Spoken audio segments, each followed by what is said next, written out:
Olá, tudo bem com vocês? Sejam bem-vindos à 29ª aula Diagnóstico Diferencial em Psicanálise. É importante compreender aqui que o diagnóstico em psicanálise ele não é voltado para o sintoma, dando tanto espaço para esse sintoma, para essa queixa principal, mas sim uma forma do psicanalista se nortear, se inteirar do que está acontecendo com esse paciente, se o paciente está enquadrado em uma neurose, em uma psicose, ou somente em uma demanda emocional, um desafio emocional. Então é importante saber qual é a natureza do conflito psíquico do paciente, não apenas voltado para sintomas somente e pré-requisitos, critérios diagnósticos, por mais que isso é muito importante também. Mas, a princípio, na psicanálise, o diagnóstico ele não é apenas uma classificação de sintomas, ele é um processo de compreensão da estrutura da mente do sujeito. Freud nos lembra que cada sintoma é uma solução singular para um conflito inconsciente. Então, os sintomas, eles fazem essa manutenção desse conflito inconsciente. Cada sintoma pode estar simbolizando um conflito específico. Então, ou seja, diagnosticar é compreender a lógica do sofrimento e como o sujeito lida com o desejo, com a falta, com o outro, até mesmo com os seus traumas e suas dificuldades emocionais. Por que falamos do desejo? O desejo é algo que está no inconsciente. Desejo de quê? Essa pessoa está sofrendo emocionalmente com o quê? Um desejo reprimido, uma repressão de sentimentos, está guardando algo que não pode vir à tona e esse algo o faz adoecer? É um trauma específico? De repente, algo que aconteceu em sua vida em algum momento? É somente uma demanda emocional de uma situação mais atual? Então é importante compreender de onde vem o sofrimento, com certeza do inconsciente, ou um sofrimento consciente também, mas nós precisamos saber como chegar neste ponto para diagnosticar em relação ao que está acontecendo mesmo com esse paciente. Lembra que na aula anterior nós falamos da entrevista inicial do método investigativo, sempre lembrando, o método investigativo é uma forma, uma estratégia que Freud ele criou a partir dos seus estudos e observações, uma forma de diagnosticar com um pouco mais de precisão, entender o que realmente está acontecendo com esse paciente através do observar, do investigar para então interpretar. O diagnóstico, portanto, ele não rotula, mas revela o modo de funcionamento psíquico de cada indivíduo. É um ato de escuta e interpretação, não se encaixa somente em manuais como o DSM ou como o CIDS. DSM, que é o manual de doenças, e também o CID, que é uma classificação de qual transtorno o paciente tem, é enumerado ali para conhecimento do psiquiatra, de qualquer outro tipo de profissional da saúde mental, não é somente um rótulo de classificação, mas compreender a estrutura. Quais são os sintomas, como esse paciente se comporta, quais são os padrões emocionais, os padrões de comportamento, para que você venha atuar dentro da clínica com esse paciente. Principalmente é importante lembrar da aula de neurose e psicose. Volte um pouco atrás nessas aulas para você compreender como realmente funciona essa estrutura, quais são os transtornos que estão enquadrados, para que você possa fazer um diagnóstico um pouco mais preciso. Na neurose, nós temos transtornos classificados como transtornos, por exemplo, fobia social, fobia específica, transtorno de estresse pós-traumático, ansiedade generalizada, por exemplo. O TOC também é um tipo de neurose. E nós compreendemos que esses são os transtornos que se enquadram na neurose. A neurose ela tem características, como, por exemplo, o contato com essa realidade ele é preservado, não há surtos, não há um corte com a realidade, como há na psicose. Essa pessoa tem noção do que está acontecendo com ela, das suas queixas, ela consegue citar conscientemente o que está motivando os comportamentos, como são esses sintomas, quando começaram, quais são os gatilhos que levam essa pessoa, ou levaram essa pessoa a desenvolver esse transtorno, ou entrar na síndrome do pânico, ou em alguma outra crise. Então é importante saber que na neurose a consciência ela é preservada, o sofrimento emocional ele tem nome. Então, o paciente ele consegue conscientemente descrever o que está errado com ele, o que está acontecendo com ele, que não está normal ao seu olhar. Há um conflito entre id, ego e superego. Lembra que lá na primeira tópica e segunda tópica nós entendemos que há uma comunicação da mente do sujeito. O ego seria a parte consciente, o id a parte inconsciente, o superego ele está mediando esses conflitos. Então, toda vez que há, por mais que seja inconscientemente, um conflito ali, essa consciência ela consegue ainda compreender que esse conflito é devido a um trauma passado, uma situação que ocorreu, e esse superego ele vai estar no meio dos dois, fazendo essa ponte. Aquilo que é moralmente bom, aquilo que é certo, aquilo que é errado, ele sempre vai estar ali trabalhando entre um conflito e outro. E aqui há um conflito de alguma forma baseado na vida desse paciente, naquilo que ele sofreu, nas suas dores. Então, há essa comunicação bem clara em relação ao seu conflito inicial. Quais são os sintomas simbólicos aqui na neurose? São as fobias, as compulsões, que podem vir juntamente com a compulsão alimentar, a compulsão do toque também em relação à organização.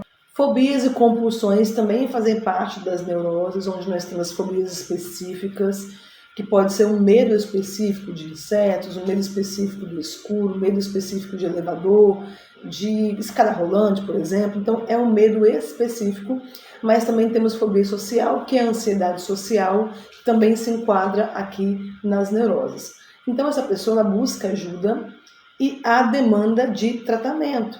Ela passa as queixas dela para você, primárias, secundárias, desde quando começou, e ela tem clareza disso. No DSM-5, esses casos se aproximam dos transtornos de ansiedade, obsessivos compulsivos e transtornos depressivos também. A depressão ela também é uma doença, mas ela se enquadra também na neurose. Ela passa a ser uma depressão psicótica quando há outros sintomas associados, como ideação suicida, surtos também, quando a depressão está em um estágio um pouco mais avançado. Mas ela também pode se encaixar aqui nas neuroses. E quais são as características da psicose, para você saber se o seu paciente ele se enquadra em neurose ou psicose? Exemplos de psicose são esquizofrenia, transtorno bipolar com episódios psicóticos, transtornos delirantes e outras características também. A bipolaridade e o borderline, eles são transtornos de personalidade. O bipolar, quando ele tem episódios psicóticos, ele se enquadra em psicose. Mas nem sempre um paciente bipolar, ele é psicótico. Vai depender de qual tipo de bipolaridade que ele está apresentando, e que também é um transtorno de humor. Mas o borderline, por exemplo, é um transtorno de personalidade. Ele não está enquadrado aqui em neurose e psicose, mas é um transtorno de personalidade. É importante a gente entender isso também. Quais seriam as características da psicose? O que a neurose não tem, que seria aqui a perda da consciência da realidade. É uma perda realmente de noção da realidade. Essa pessoa vai agir mais inconscientemente. E também pode haver surtos também, não em todos os casos, mas pode ser comum aqui. Presença de alucinações e delírios. Qual a diferença da alucinação para o delírio? O delírio, essa pessoa ela pode ter pensamentos delirantes, pensamentos surreais, e na alucinação ela pode realmente ter uma alucinação auditiva, ouvir vozes, alucinação visual, ver coisas, alucinação olfativa, sentir cheiros. Então, a alucinação ela vai trazer mais essa característica do corte com a realidade, enquanto o delírio pode ser pensamentos delirantes, pode-se ouvir vozes em relação à alucinação, delírios auditivos, alucinações auditivas, mas no delírio pode ser pensamentos que podem vir à mente dela, sendo a alucinação, neste caso, um pouco mais real para essa pessoa. Ela vai sentir cheiro, sim, ela vai ouvir vozes, e a partir daqui realmente ela está entrando em um quadro psicótico, um desses aqui que podem fazer parte dessa realidade do paciente. Então, é uma fragilidade de consciência, porque a inconsciência ela fica um pouco mais latente, falta de crítica sobre o seu próprio estado atual também, e pode haver surtos psicóticos induzidos por medicamentos que ela pode já estar tomando, ou drogas ou transtornos associados. Entendemos aqui que existe a psicose mais breve, lá na aula de psicopatologia, nós falamos um pouco mais profundamente sobre isso, que seria uma psicose breve, como o nome diz. Esse paciente ele está bem, mas de repente ele bebe demais, ele fuma demais, usa drogas ou algum tipo de medicamento, ele vai ter um surto psicótico que vai durar ali algumas horas e vai passar. Temos também as psicoses que vêm a partir de uso de drogas e de medicações que podem sim estar caracterizadas aqui em relação a algum tipo de transtorno. Por exemplo, bipolar, ele não tem surtos com frequência, mas ele pode sim ter surtos, porque o bipolar, ele fica muito tempo, muitas vezes um tempo na depressão, um tempo ansioso, tempos de normalidade, isso mexe muito com as suas emoções. Ele pode sim ter uma propensão ao uso de drogas e substâncias. E a partir daí, junto com a bipolaridade, mas esse uso de drogas e de substâncias, ele pode sim estar ativando aí nele um surto psicótico a qualquer momento. Ele pode se enquadrar sim aqui na psicose, ok? Então o discurso muitas vezes pode estar desconexo, de forma desorganizada. Então se o paciente chega para você nessa situação, que é um pouco mais raro, muitas vezes ele chega, até pode estar reclamando de alucinação, de delírio, de algum tipo de visão ali no seu dia a dia, está vendo coisas, ouvindo coisas, mas geralmente ele vai chegar para você um pouco mais regulado, porque ele vai ter passado antes no psiquiatra. Esse sujeito ele não busca ajuda por conta própria. Por exemplo, na neurose, o paciente ele tem consciência do seu estado, ele precisa buscar ajuda, porque senão ele não vai conseguir manter um trabalho, os relacionamentos, ele não vai conseguir funcionar na sua vida, ele está disfuncional, ele vai te buscar claramente, objetivamente, essa ajuda na terapia. Já o paciente psicótico, ele é conduzido pela família, muitas vezes, né? Devido a alguns surtos, algum problema que está um pouco mais arrastado. Então, por isso, ele não tem muita consciência e não busca ajuda por conta própria, até mesmo pelo preconceito. Então, isso também dificulta muito. Lembrando que esse paciente com psicose, ele precisa de uma atenção maior, essa família precisa de uma orientação também. Se possível, ele precisa de uma internação também, um CAPS ou qualquer outro grupo de ajuda. Então, é importante ter essa noção que o paciente psicótico ele vai precisar de outras redes de apoio também, principalmente a medicação. Ele precisa sim, um paciente com esquizofrenia, com bipolaridade, ou até mesmo um paciente borderline, que é um transtorno de personalidade aqui, ele pode sim surtar e vir para a sessão e precisar também dessa rede de apoio e dessa atuação multidisciplinar. Dando continuidade, quais seriam as principais diferenças entre a neurose e a psicose?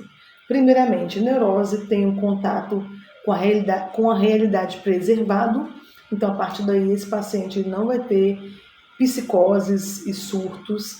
Então muitos pacientes falam, porque eu surtei de repente, e há uma diferença de uma crise emocional de raiva para surto. O surto é a perda da realidade. Essa pessoa ela vai quebrar algo, ela vai agredir pessoas, ela vai tirar a sua roupa e sair pela rua assim, nua. Ela perdeu o contato com a realidade, ela vai reagir a algo, agredir alguém. Então, o surto, ele realmente é algo psicótico e não é uma crise simples de raiva, uma impulsividade, uma forma de reagir, mas realmente é algo que é como se a pessoa ficasse cega mesmo e ela não conseguisse responder pelas suas próprias atitudes.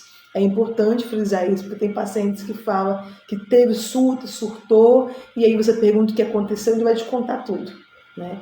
Na primeira pessoa. Então ele não vai contar que alguém disse que ele fez tal coisa, mas eu bati, eu briguei, eu xinguei, e isso não é surto, tá bom? É muito importante a gente ter essa diferença, né? E aqui na psicose vai estar comprometida essa realidade. Na neurose, esse sujeito ele reconhece que ele sofre e por que sofre, quais são os gatilhos e situações que o levam a um sofrimento mais profundo. E na psicose, essa pessoa vive como se fosse uma verdade absoluta.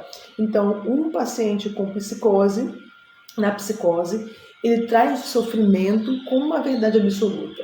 Não existe uma outra forma de ver as coisas. Realmente está ruim, a tendência é piorar. Essas alucinações, delírios, essa angústia, tudo isso tende a piorar. Então, ver uma janela, né, aberta ali para novas possibilidades é um pouco mais difícil em relação a um paciente com neurose. Bom, qual que seria a estrutura do ego? O ego é o consciente. Na neurose, é relativamente estável. Essa pessoa tem consciência de muitas coisas. Por mais que, por exemplo, a síndrome do pânico, a gente entende que as características dela é a inconsciência em relação ao início dos sintomas. A pessoa está bem no seu local de trabalho, de repente ela começa a suar, a tremer, e ela não consegue identificar onde começou os sintomas.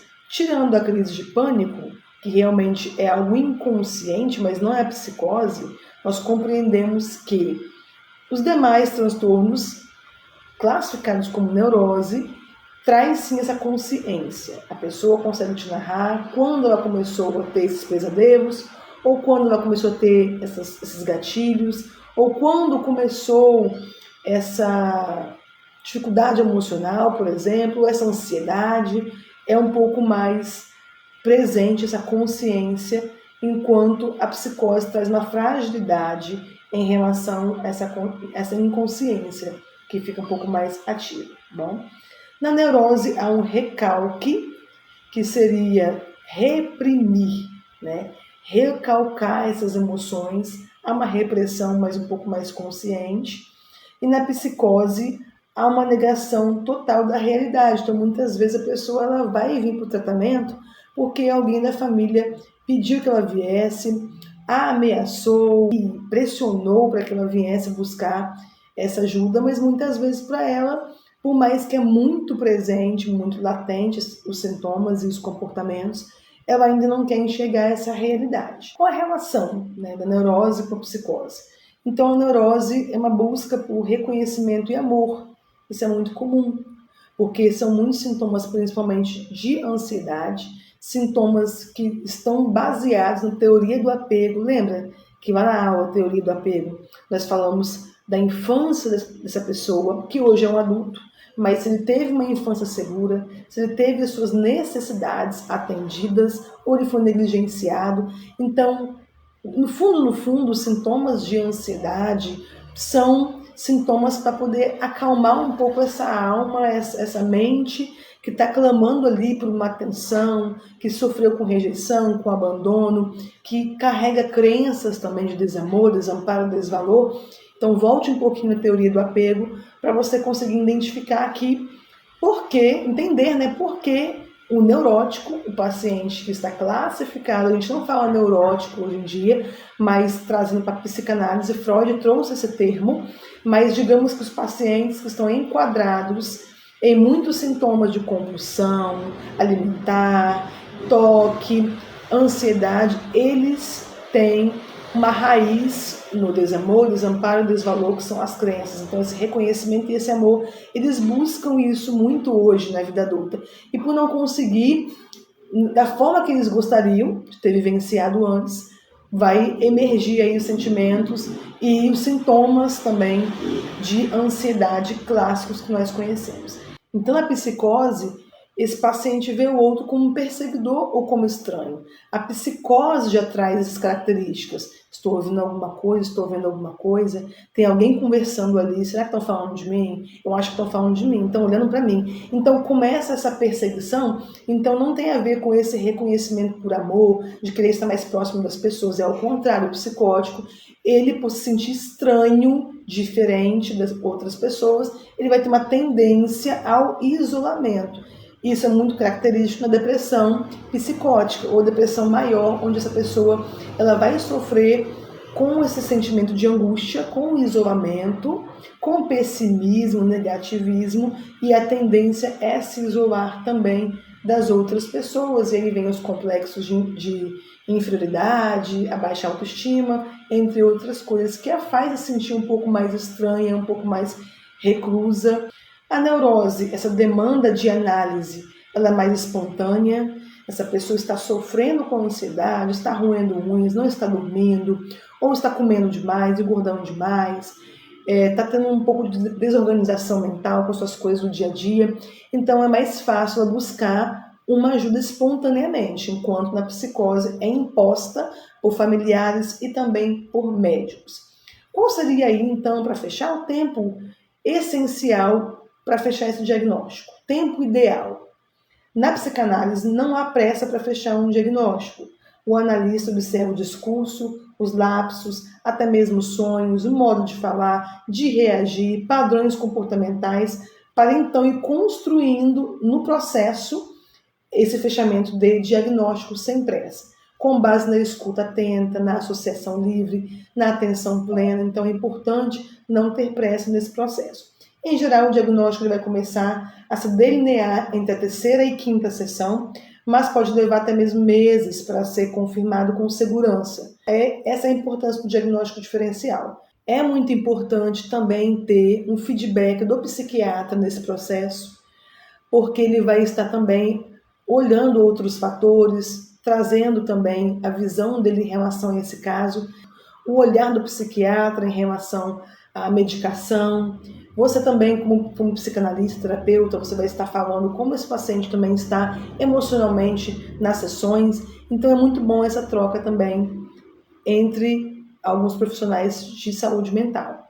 Okay? Então isso é muito importante também. Claro que tem pacientes que virão já com diagnóstico prévio, isso é muito importante. E é muito importante também entender que você não pode, por falta de ética, entrar nessa parte do diagnóstico que já foi dado por outro profissional. Então, de repente, colocar em dúvida, em xeque esse diagnóstico. Com falas como, por exemplo, bem, esse profissional, ele fez um diagnóstico de você, do seu, como borderline, mas me parecendo aqui um pouco mais bipolar. Então, é muito importante ter esse cuidado em relação à sua visão em contrapartida ao diagnóstico de outro profissional. Claro que se houver algo que não bate, é importante que você prossiga o tratamento dele conforme vê esse diagnóstico de outro profissional, mas que você faça as intervenções necessárias para esse paciente e continue o acompanhamento dele sem questionar esse diagnóstico. Porém, se for algo muito gritante, e se ele também demonstrar uma dúvida em relação a isso, eu estava vendo no Google, eu estava fazendo uma pesquisa e não sei, está um pouco estranho esse diagnóstico, aí sim você pode orientá-lo a procurar uma segunda opinião de um outro psiquiatra, que é importante em qualquer caso de diagnóstico, onde houver dúvida que parta do paciente, você pode também estar direcionando, aproveitando esse gancho para direcionar ele para um outro psiquiatra para fazer esse fechamento. Então é importante direcionar o tipo de escuta e manejo clínico, evitar intervenções inadequadas em relação a esse paciente e permitir compreender a estrutura da mente desse paciente, não somente os seus sintomas, realmente como funciona a mente dele, como ele age nas situações, qual é o padrão de enfrentamento dele, se ele foge das situações, se ele enfrenta e como ele enfrenta. Isso é muito importante e são dados que eu coloco na ficha de anamnese, que é importante perguntar ao paciente. É algo que eu trago extra, que eu entendo que foi importante para mim, perguntar como o paciente enfrenta a situação, se ele enfrenta a situação, para você entender como agir com ele dentro da sessão. Então, é importante ajudar o paciente a decidir se há necessidade de encaminhamento médico, psiquiátrico, se for o caso. Lembrando, é importante não ter pressa nesse processo, ouvir com atenção esse paciente, não rotular ele de cara e tranquilizá-lo em relação à sua demanda e ao seu diagnóstico. Muitos pacientes perguntam: o que eu tenho? É isso, é aquilo outro? Enquanto você não tiver uma clareza de precisão ali em relação a essa demanda, não é bom você dar sugestões ou opiniões em relação a esse diagnóstico, tá bom? Então, sempre com muita atenção, escuta e análise de padrões de comportamento também é importante. E voltar, em essencial, nas aulas, o lugar do analista, método investigativo e também as aulas de psicopatologia, onde ali vai descrever com mais precisão, mais detalhes, cada transtorno, cada doença, quais são os critérios de diagnóstico, sintomas e padrões também de comportamento e como atuar dentro da sessão. Por hoje ficamos por aqui. Façam o exercício, retornem a essas aulas que com certeza vão somar muito no seu aprendizado. Fiquem com Deus. Até mais. Tchau, tchau.